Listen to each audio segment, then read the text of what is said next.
The Jawa Report. The Jawa Report, also MyPetJawa, was a blog and forum about terrorism committed by Islamists. The Boston Globe describes it as a popular website that monitors terrorism investigations. The Guardian describes the blog as right-wing. The New York Times reports that its volunteers research websites they believe are tied to Al-Qaeda or other militant groups and pressured internet service providers to stop hosting the sites. Background. The Jawa Report began in 2004 in response to the killing by Islamists of hostage American journalist Nick Berg.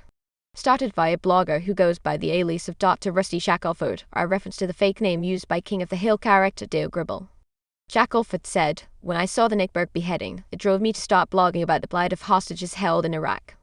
Shackelford was an untenured professor when he began the blog. He maintains his anonymity because of death threats he has received. Roy Hallam's. Contractor Roy Hallam's, who was kidnapped in Iraq on November 1, 2004, held for 311 days, and freed on September 7, 2005, recounted and buried alive, the true story of kidnapping, captivity, and a dramatic rescue that the Jawa Report was where his wife Susan first saw his name mentioned in public. It had been concealed by the Federal Bureau of Investigation until then. The Jawa Report had learned his identity from a Filipino government report. Reuters photographs controversy. In 2006, Shackelford discovered and revealed the second adopted photo taken by a Reuters freelance photographer, Adnan Haj, during the 2006 Lebanon war. Its caption falsely said, an Israeli F-16 warplane fires missiles during an airstrike on Nabatea in southern Lebanon.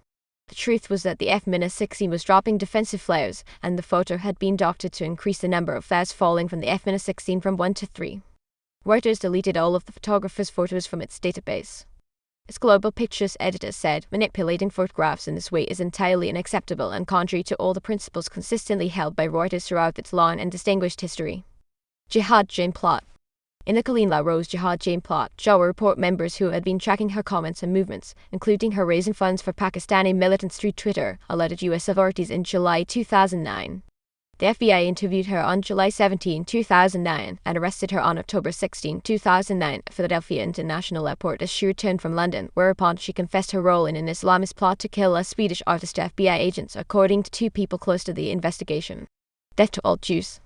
The Jawa Report was the first to note that Carlos Omar Vardo Almon, a Muslim man from New Jersey who was arrested in June 2010 while bound for Somalia and was charged with conspiring to kill, maim, and kidnap people outside the U.S., had posted a photo of himself demonstrating with a large placard bearing the inscription "Death to all Jews" sick at the 2008 Israel Day Parade in New York City on his Facebook page.